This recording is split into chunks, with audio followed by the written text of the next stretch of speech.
दिल से धन्यवाद आप सभी का। जब से मैं दिल्ली एयरपोर्ट पर पहुंचा तभी से लेकर के मुझे वाइब्रेशन आ रही थी और मुझे महसूस हो रहा था कि बंगाल की धरती पर इतिहास लिखा जाने वाला है, इतिहास लिखा जाने वाला है। आप लोगों का जोश, उत्साह इस बात का गवाह है। आज आप लोगों ने अपनी आंखों से एक डायमंड को बनते हुए देखा, विद्युत जी को देखा, लेकिन मेरी आंखों ने आज 1200 डायमंड बनते हुए देखे। 1200 जिनकी ताजपोशी हुई उनको आज आपने देखा है, लेकिन मैं अगले 5 साल के डायमंड्स को देख पा रहा हूं जो आने वाले समय में जिनकी एक एक करके ताजपोशी होगी। क्योंकि अगर आम आदमी की तरह आप बैठे हुए हैं किसी कुर्सी पे, तो जिनकी ताजपोशी हुई वो भी आम आदमी की तरह ही आज से कुछ साल पहले किसी कुर्सी पर बैठे हुए थे और धीरे धीरे करके उन्होंने आज जगह बनाई। उसके लिए मैं इस टीम के लिए कुछ कॉम्प्लीमेंट देना चाहता हूं। सबसे पहले बागडोगरा एयरपोर्ट में उतरा तो वहां से लगातार 4 घंटे ड्राइव करके जंगल, नदी, पहाड़ कुछ भी नहीं बचा। ड्राइव करते करते मैं सोचा कहां ले जाओगे, जंगल में, हिमालय की चोटी पे, तो पता चला कि जंगल में मंगल हो रखा है। इतना शानदार बेहतरीन प्रॉपर्टी में इतना शानदार तरीके से आप लोगों ने, इस टीम ने आयोजन किया। मैं इस टीम को बहुत बहुत शुभकामनाएं देना चाहता हूं, कंग्रेचुलेट करना चाहता हूं। इस तरह के अरेंजमेंट्स करना, ये हॉल अच्छा लगा आपको? स्टेज बढ़िया लगा? इन सब चीजों के पीछे बहुत सारे वॉलंटियर्स की मेहनत है।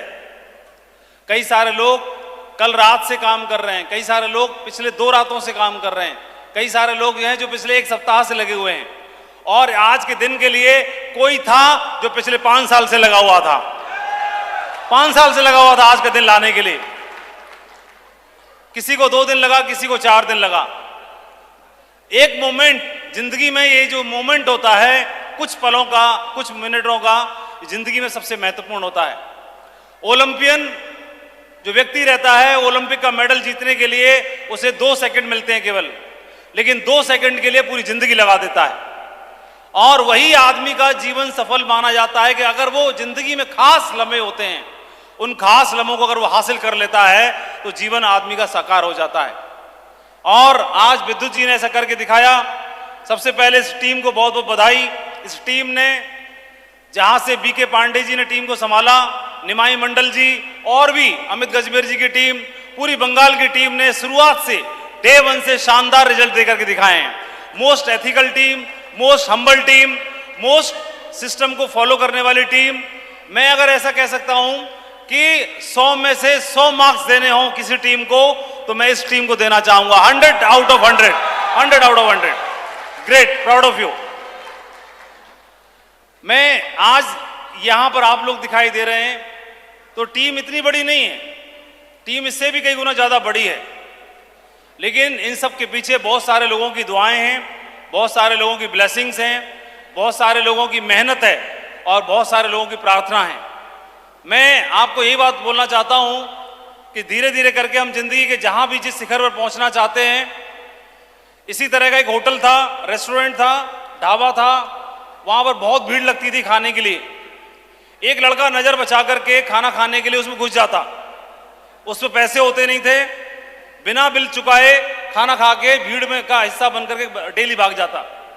एक बंदे ने नोटिस कर लिया कि ये बच्चा आया, खाना खा के चला गया, पैसा चुकता नहीं किया।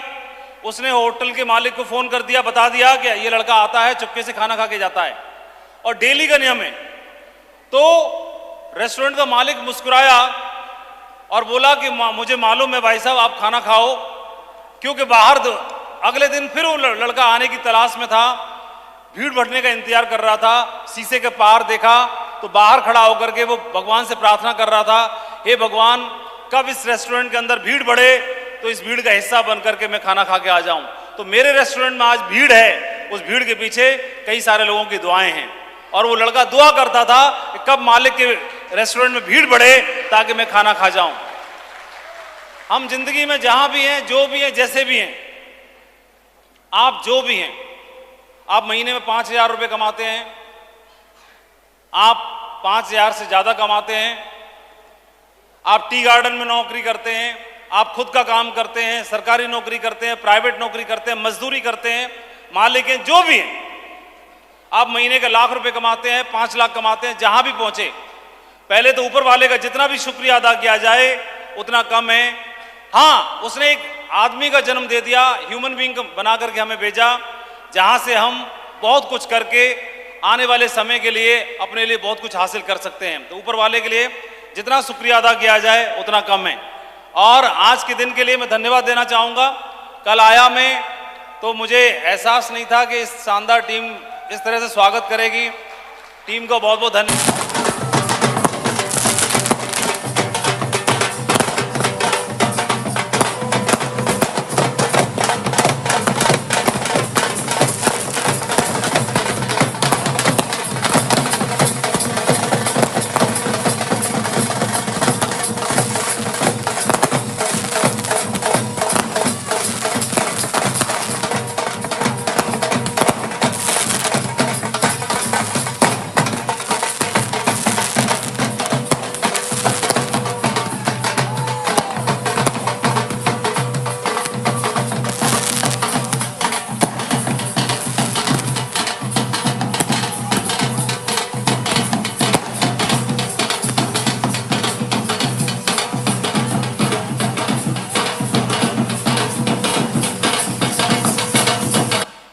बंगाल की ट्रेडिशनल ड्रेस में ये जोश, ये उत्साह सिर्फ यहीं की धरती पर दिखाई दे सकता है।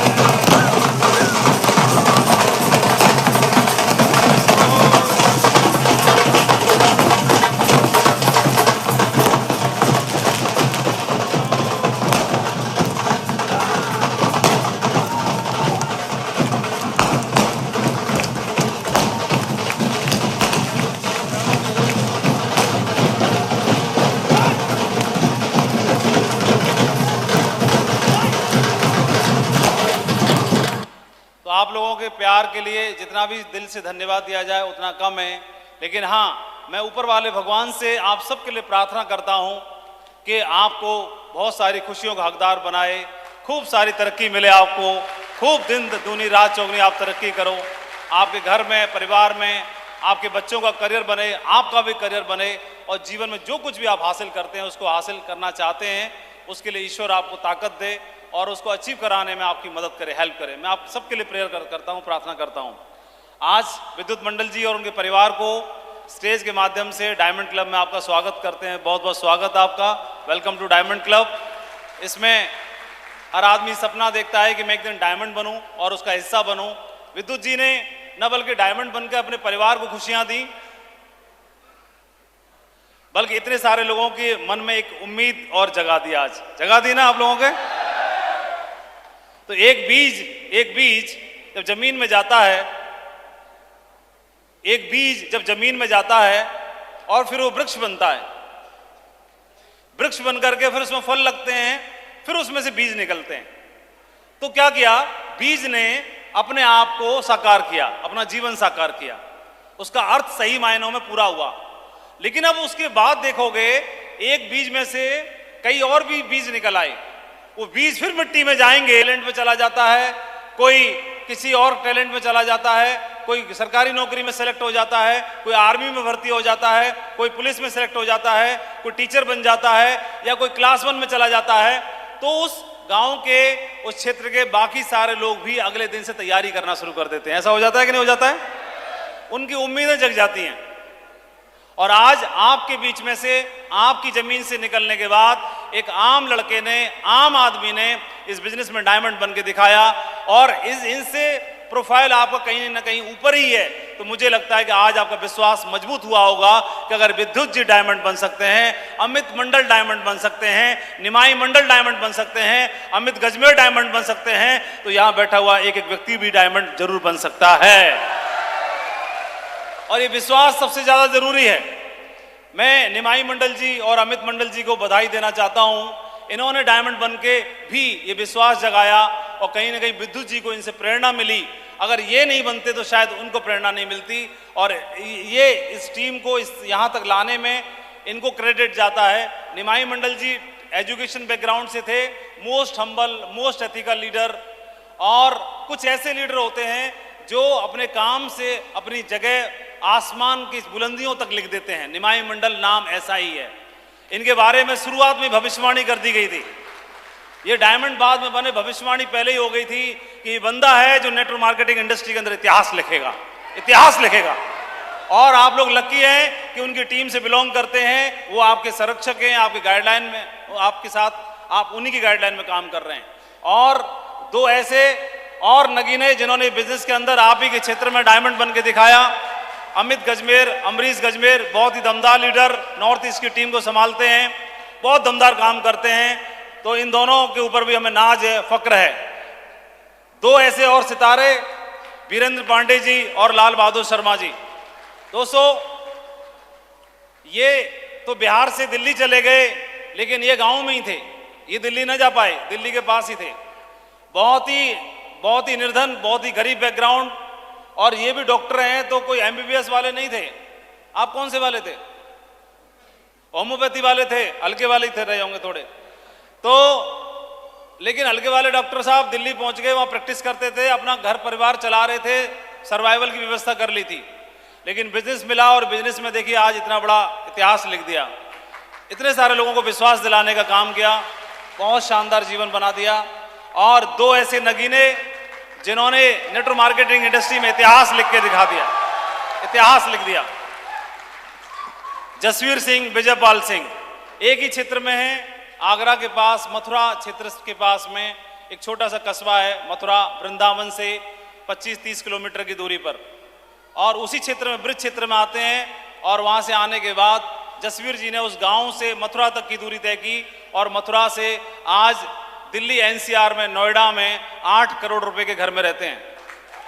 8 करोड़ रुपए के घर में रहते हैं। एक ड्रीम हाउस तैयार किया। इनकी बच्चियां हैं जो ड्रीम एजुकेशन लेती हैं, ड्रीम एजुकेशन। जसवीर जी की ने 23 साल की उम्र से BMW गाड़ी में चलते हैं। किसमें? 23 साल, महज 23 साल की उम्र में। जसवीर जी का एजुकेशन बैकग्राउंड बहुत बड़ा मजबूत नहीं था, नॉर्मल बैकग्राउंड। विजयपाल जी टीचिंग में थे, और ये जहाँ पर डिप्लोमा ले रहे थे वहीं पर मेरे से मुलाकात हो गई, और मैंने इनको बिजनेस दे दिया, इन्होंने ज्वाइन कर लिया। और लेकिन किंतु परंतु अगर मगर इधर उधर कुछ लगाए बिना इस बिजनेस में उन्होंने काम करना शुरू कर दिया। अपने हिस्से का काम सदैव किया, अपने हिस्से का काम सदैव किया। करते करते इस बिजनेस में सबसे टॉप लेवल पर हैं, कंपनी में सबसे टॉप लेवल पर है। और इस बिजनेस में तो, लेकिन टॉप लेवल पे पहुंचना अलग बात है, लेकिन पहुंचने के बावजूद भी पोलाइट रहना, विनम्र बने रहना, वो अलग बात होती है। अगर ऐसा बने रहते हो तो आप और भी दूसरों से श्रेष्ठ हो जाते हो। तो वो दोनों खूबियां इन दोनों लीडर्स के अंदर झलकती हैं, आप लोग महसूस भी करते होंगे, है ना। तो सफलता का मतलब ये नहीं सिर्फ पैसा कमाना। तो डायमंड आप इसलिए नहीं बनना चाहते सिर्फ पैसा कमाने के लिए, आप इसलिए भी बनना चाहते हैं कि आप सक्षम हो जाएं, तो आपका जीवन भी सार्थक हो जाए, दूसरों की मदद भी कर पाएं, कुछ और भी कर पाएं, इसलिए भी आप डायमंड बनना चाहते हैं, है कि नहीं है। तो दोस्तों, आज आप यहाँ पर इकट्ठे हुए, समय बहुत कम है, डायमंड को हमें सुनना है। लोग यहाँ पर, आप लोग, मैं सोच रहा था आप लोग आज क्यों आए होंगे? आप डायमंड शिप देखने आए थे? भीड़ देखने आए थे? या सर लोगों को देखने आए थे? या आउटिंग के लिए आए क्योंकि आज संडे था? या किस लिए आए थे? बहुत सारे सवाल। तो आपको ढूंढना है, और हो सकता है आप लोग ढूंढ रहे हो सुबह से, है ना। हर आदमी ढूंढ रहा है, किसी को मिल गया होगा, किसी को मिलना बाकी है।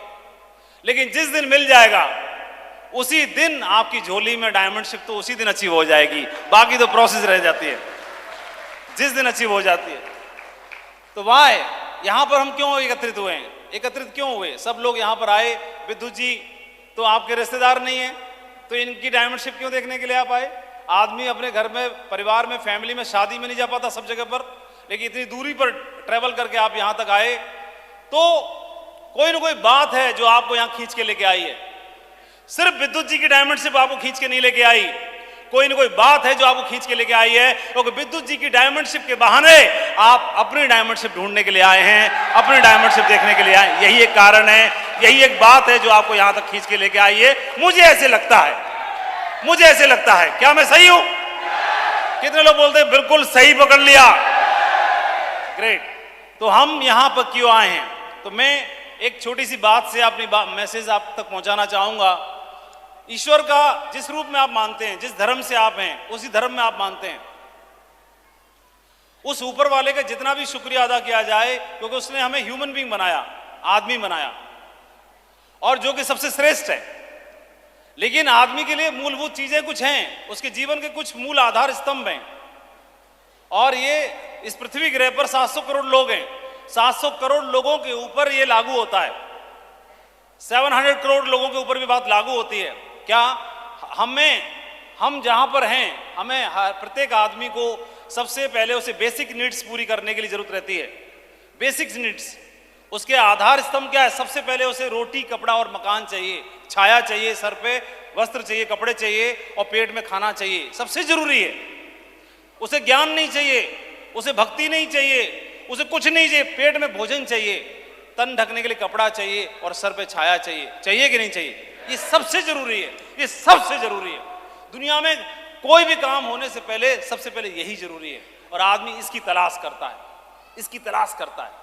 और ये जब तलाश पूरी हो जाती है तो आप देखोगे, एक चाहे भारत में सर्वे कर लें या आप जहां पे रहते हैं उस गांव का, उस टाउन का, उस कस्बे का सर्वे कर लें, ज्यादातर लोग, हम में से अधिकांश लोग पूरा जीवन इस श्रेणी में जन्म लेते हैं और इसी में निकल जाते हैं। हमारे दादे परदादे और हमारी नेक्स्ट जनरेशन भी आने वाली और पुरानी वाली भी सर्वाइवल के फिगर इसमें फेयर में है।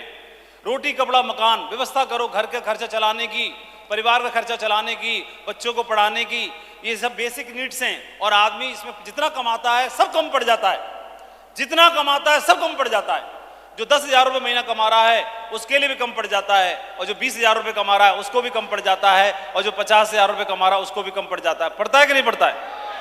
हमें आवश्यकता क्या है? अगर आदमी को देखोगे, जब उसकी रोटी, कपड़ा, मकान की व्यवस्था पूरी हो जाती है तो वो क्या करता है?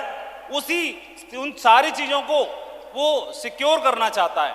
वो चाहता है उसे जीवन भर मिलता रहे, जीवन भर, लाइफ टाइम। तो इसके लिए वो सरकारी नौकरी की तलाश करता है, गवर्नमेंट जॉब चाहता है, या पैसे की सेविंग्स करता है, बैंक में एफडी करेगा, सिक्योर, रिस्क नहीं होना चाहिए उसे और उसके परिवार को। आजीवन वो खाना, वो कपड़े और वो बेसिक नीड्स जो हैं वो पूरी होती रहें, इसके लिए वो प्रयास करता है पूरा जीवन, और पूरा जीवन इसमें लगा देता है। कई लोग ऐसे होते हैं इसको पार करके यहां तक पहुंच पाते हैं, यहां पहुंच पाते हैं, वो अपने आप को सिक्योर कर लेते हैं। और लेकिन कुछ लोग ऐसे होते हैं जो नहीं पार कर पाते, उनके पिताजी, उनकी पिछली पीढ़ी, उससे पिछली पीढ़ी, उससे पिछली पीढ़ी, सारा यहीं पे चली जाती है।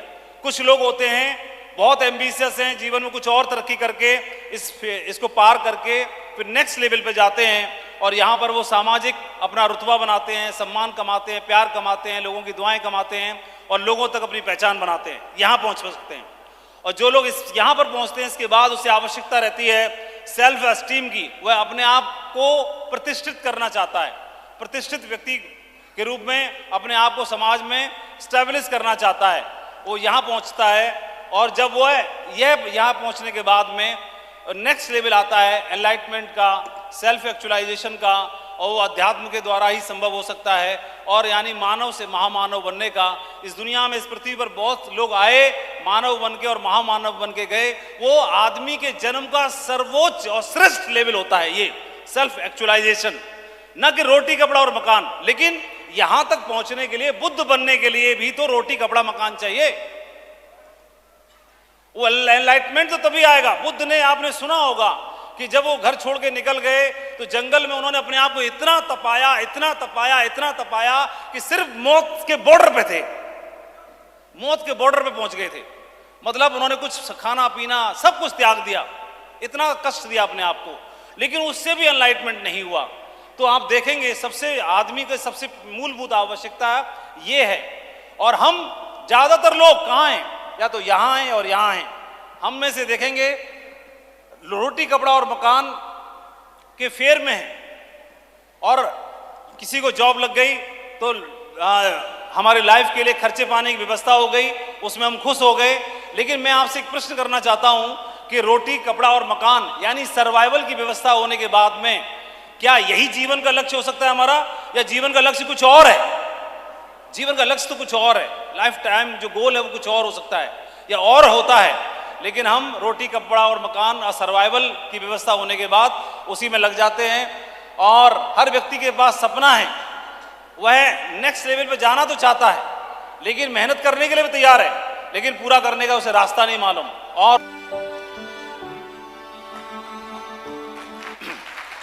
तो मैं आपसे एक प्रश्न करना चाहता हूं, क्या हम जिस पारिवारिक बैकग्राउंड में अपना जीवन जी रहे हैं वहां पर हमको एक आमदनी की, एक्स्ट्रा आमदनी की आवश्यकता है कि नहीं है? महसूस करते हैं कि नहीं करते हैं? पहली चीज है ये क्लियर हुआ कि वास्तव में जरूरत तो है। फिर उस नौकरी को या उस काम को या उस टी गार्डन में रहते हुए क्या उसको आमदनी को बढ़ाना संभव है? नहीं है। एक और रास्ते की जरूरत पड़ेगी। पड़ेगी कि नहीं पड़ेगी? तो मेहनत करने के लिए हम लोग तैयार हैं कि नहीं? मेहनत करने के लिए तैयार हैं और रास्ता हमारे सामने है। लेकिन इस रास्ते को जब हमारे सामने आता है तो थोड़ा सा हमें ना कई बार समझ में या एजुकेशन नहीं होने की वजह से, समझ नहीं होने की वजह से इससे डिट्रैक हो जाते हैं। मेरा एक प्रश्न और भी है कि 2024 खत्म हो रहा है, 2025 शुरू होने वाला है और हर आदमी जीवन में कमिटमेंट करता है नई वर्ष पर, हैप्पी न्यू ईयर पर, मैं शरीर बनाऊंगा, मैं योगा करूंगा, मैं अध्यात्म में ज्वाइन करूंगा और मैं ये करूंगा, मैं ये क्लासेस अटेंड करूंगा, मैं बुरी आदतें छोड़ूंगा, मैं शराब पीना छोड़ूंगा, मैं ये करूंगा, मैं वो करूंगा। हर साल जीवन में तरक्की करूंगा, डायमंड बनूंगा, सिल्वर बनूंगा, टारगेट जीतूंगा, बच्चों के लिए करूंगा। और वो जनवरी खत्म होते होते वो भी धूमिल हो जाते हैं सारे हमारे लक्ष्य। लेकिन 2025 भी आ जाएगा, 26 भी आ जाएगा, 27 भी आ जाएगा, निकल जाएंगे सारे। लेकिन मैं ये जानना चाहता हूं आप सभी से कि आप जिस लेवल पर हैं, जहां पर हैं, जो भी आपकी उम्र है, उस लेवल पर अगले 10 साल हमारे जीवन में सबसे महत्वपूर्ण है कि नहीं है? अगले 10 साल 2025 से लेके 2035 तक अगले 10 साल हमारे लाइफ में बहुत महत्वपूर्ण है। और मैं आपको ये बोलना चाहता हूं कि हमको अगर ये 10 साल में अपने जीवन को फाइनेंशियली मजबूत करने का मौका मिले तो कर लेना चाहिए कि नहीं करना चाहिए? मेरी बात दोबारा से समझने की कोशिश करिए कि जिस लेवल पर हम हैं, फाइनेंशियल जो हमारा स्टेटस है, उसको अगर बढ़ा दिया जाए और 10 साल भी लग जाएं तो ये डिसीजन हमारे लिए बेहतर साबित हो सकता है कि नहीं हो सकता है? कितने लोग तैयार हैं अगले 10 साल मजबूती के साथ में और इस रास्ते को अपनाने के लिए? तैयार हैं आप लोग? अगले 10 साल। और अगर ये नहीं तो कोई ना कोई तो तलाश करना पड़ेगा और कोई दूसरा नहीं है तो यही सही। और ये रास्ता एक ऐसा है, ये रास्ते को मैं बताना चाहता हूं कि अगले 10 साल में हम इस बिजनेस के माध्यम से क्या कर सकते हैं। एक सरकारी रिपोर्ट है, वो रिपोर्ट ये बताती है कि भारत में जो ऑनलाइन ऑन रिकॉर्ड पर हैं 90% लोग ऐसे हैं जो 25,000 रुपये महीने की आमदनी तक करते हैं, मतलब 25,000 से लेस कमाते हैं, कम कमाते हैं 90% लोग। और 10% लोग ये ऐसे हैं जो 25,000 रुपये महीने से ज्यादा कमाते हैं, जो ITR फाइल करते हैं उसके आधार पर ऑन रिकॉर्ड। इनकम का डिस्ट्रीब्यूशन भारत में अगर देखते हैं तो नीचे के 50% लोग जो हैं वो मात्र 13% आमदनी को हैंडल करते हैं। नीचे की बॉटम 50% आबादी, 140 करोड़ में से 70 करोड़ लोगों के पास में 13% धन है केवल। ये आंकड़ा बोलता है बॉटम 50% मेक्स 13% इनकम। इसके अलावा अगर नेक्स्ट 10% की बात करोगे तो इसके ऊपर जो नेक्स्ट 10% है, नेक्स्ट 10% मेक्स 37% इनकम। ऊपर के जो टॉप 10 लोग हैं वह 37% आमदनी कमाते हैं और 1% जो लोग हैं 1% वो 22% आमदनी को मतलब हैंडल करते हैं। तो ऊपर के 1% या 22% की तो नहीं मालूम, लेकिन हम कम से कम उस 25,000 के ग्राफ को तोड़ करके और इसमें भी शामिल हो जाते हैं तो हमारा जीवन थोड़ा सार्थक हो सकता है। तो क्या आप तैयार हैं? ये इस इंडस्ट्री के बारे में 12.8 करोड़ लोग डायरेक्ट सेलिंग बिजनेस में हैं। एक ये पुरानी रिपोर्ट है, डायरेक्ट सेल्स करते हैं। और 1.1 करोड़ लोग ऐसे हैं जो मिलेनियर हैं इस इंडस्ट्री की बदौलत, from the same industry involve direct और indirectly. That's 20% of total global millionaires, जो कि पूरी दुनिया में जितने भी रईस हैं, पूरी दुनिया में जितने रईस हैं उसका 20% रईस अकेले डायरेक्ट सेलिंग इंडस्ट्री ने उनको पैदा किया है, डायरेक्ट सेलिंग इंडस्ट्री की वजह से बने हैं। ये डाटा बोलता है। वॉरेन बफेट का नाम आप जानते होंगे। वॉरेन बफेट खुद 3 नेटवर्क मार्केटिंग कंपनी चलाते हैं। कितनी? उनकी खुद की 3 नेटवर्क मार्केटिंग कंपनी है। और पैम्पर्ड शेफ, ये नाम भी लिखे हुए हैं उनकी कंपनियों के। तो ये एक डाटा बता रहा है कि दुनिया में जितने बड़े लोग हैं वो डायरेक्ट सेलिंग की अहमियत को समझ रहे हैं और इसमें इन्वॉल्व हो रहे हैं। तो मैं आपका स्वागत करना चाहता हूं डायरेक्ट सेलिंग की, भारतीय डायरेक्ट सेलिंग कंपनी इंडस्ट्री में सबसे दमदार कंपनी सेफ शॉप में आपका मैं स्वागत करना चाहता हूं। इसके माध्यम से आप अपने जीवन में एक टेक ऑफ कर सकते हो। लेकिन ये फ्लाइट जो है वो 1 घंटे की नहीं है, 10 साल की है। कितने की है? हेलो, ऊपर लिखा है next 10 years with safe shop. ये दिल्ली टू बागडोगरा 2 घंटे में आते हैं, लेकिन fresher to universal crown ambassador 10 साल की फ्लाइट है। कितने लोग बोलते हैं कि इसमें हम टिके रहेंगे? तैयार हैं आप लोग? 10 साल की फ्लाइट में। और ये इस फ्लाइट को टेक ऑफ कराने वाले जीवन में ये 5 डायरेक्टर्स, इनके लिए धन्यवाद। इन्होंने इस फ्लाइट को इतना सुरक्षित तरीके से उड़ाया, इतना सुरक्षित उड़ाया कि इसको 24 साल हो चुके हैं। अभी इसी महीने में कंपनी ने 24 साल पूरे किए। बहुत जोरदार तालियां बनती हैं कंपनी के लिए। लेकिन मन में प्रश्न आता है कि सर आपने बोल दिया कि अगले 10 साल इस फ्लाइट में, इस कंपनी में, इस इंडस्ट्री में क्या हम वास्तव में सफल हो सकते हैं? मन में प्रश्न आता है, क्या हम सफल हो पाएंगे? तो मैं आपसे बोलना चाहता हूं कि दुनिया का हर व्यवसाय एक पेड़ की तरह है, जिसे शुरुआत में खाद और पानी देना पड़ता है, नकारात्मक विचारों की आंधी से बचाना पड़ता है, तब जाकर के धैर्य के साथ फिर वो जाकर के पेड़ कहीं जाकर के फल देता है। तो क्या आप इस बात पर अमल करने के लिए तैयार हैं आप लोग? अगर तैयार हैं तो मैं आपको बोलना चाहता हूं कि ये वकअप कॉल है। आज स्टेज हमारे लिए वकअप कॉल साबित हो सकता है कि today you have the choice to continue living a mediocre life. आज हमारे पास में एक ऑप्शन है, चाहे तो जो साधारण जीवन हम जीते आ रहे हैं उसी को आगे जीते रहें। एक तो विकल्प यही है, और दूसरा विकल्प यह है कि और से टू योरसेल्फ, या फिर अपने आप से एक बात बोलें कि आई एम डन बीइंग ब्रोक, कि बार बार गिरना और बार बार टूटने के लिए मेरा बहुत हो चुका। I am done watching others succeed, मैं दूसरों की सफलता देखना बहुत हो चुका। और and watching from the sidelines, I am done complaining and I am ready to earn the life I deserve. बहुत हो चुका दूसरे की गाड़ी देखना, बहुत हो चुका दूसरे की सफलता देखना, बहुत हो चुका दूसरे का घर देखना। अब वक्त है आने वाले 10 साल के अंदर अपनी जिंदगी बदल देने का, ये अपने आप से बात करने का। आप तैयार हैं? और मैं एक बात और बताना चाहता हूं कि प्रकृति में जो डायमंड्स हैं, प्रकृति में जो डायमंड्स हैं, तो how many diamonds are mined in a year? तो मैंने टाइप किया तो उत्तर आया कि 130 मिलियन कैरेट्स डायमंड्स, 28,000 टन जो है वो भारत की जमीन में से हर साल निकलता है डायमंड। ये गूगल उत्तर दे रहा है। इसके अलावा मैंने सर्च किया तो इसी साल इसी भीड़ में से आप बताओ सैकड़ों हजारों आईएएस आईपीएस ब्यूरोक्रेट्स निकल रहे हैं कि नहीं निकल रहे हैं? इसी भीड़ में से, इसी भीड़ में से इंजीनियरिंग की और एमबीए की सारी सीट्स कम पड़ रही हैं कि नहीं पड़ रही हैं? और आईआईटी के लिए अगर देखेंगे, बात करेंगे तो लगातार एमबीबीएस की सीटें वो कम पड़ रही है कि नहीं पड़ रही हैं? लगातार कम पड़ रही हैं और लगातार लोग इंजीनियरिंग में जा रहे हैं, आईआईटीएन बन रहे हैं। और अगर देखते हैं कि 2023 में 8.94 lakh Indians choose to study abroad, लगभग 9 लाख बच्चों ने डिसाइड किया वो विदेश में पढ़ेंगे इसी भीड़ में से निकल करके। 2024 में 1.3 मिलियन, 13 लाख बच्चे बाहर पढ़ने के लिए गए, और 2021 का भी डाटा दिया हुआ है। तो मैं ये बताना चाहता हूं, ये भीड़ जो है, ये भीड़ सिर्फ खाली भीड़ नहीं है, ये ऐसा समुंदर है जो अपने आप में बेशकीमती हीरे, मोती और बहुत अनमोल पत्थर अपने आप में समेटे हुए है, जो डुबकी लगाता है इस भीड़ में से बाहर निकाल के ले आता है। इस दुनिया में जाकर के जितनी बड़ी कंपनियां हैं पूरी दुनिया में, अमेरिका की टॉप 100 कंपनियों को उठा के देखोगे, उसमें से आधी कंपनियों को रन करने वाला कोई ना कोई भारतीय है जो सर्वोच्च शिखर पर बैठा हुआ है वहां पर जाकर के। टैलेंट की कमी नहीं हमारे यहाँ पर, लेकिन कहीं ना कहीं उसे एक अपॉर्चुनिटी की आवश्यकता है, और अपॉर्चुनिटी अगर मिल जाए तो कुछ भी कर सकता है। भीड़ के बारे में बोला जाता है, समान हालत में कुछ पनप जाते हैं, कुछ छट जाते हैं।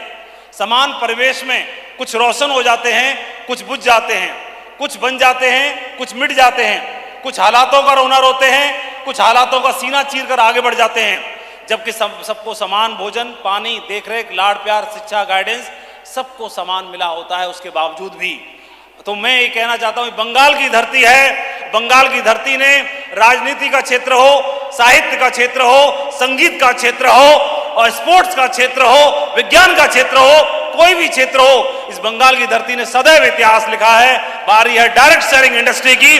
डायरेक्ट सेलिंग इंडस्ट्री के अंदर भी मैं आज इस मंच से घोषणा करके जा रहा हूं कि इस बंगाल की धरती से सबसे पहले 100 डायमंड कहीं से पैदा होंगे, इसी धरती से पैदा होंगे।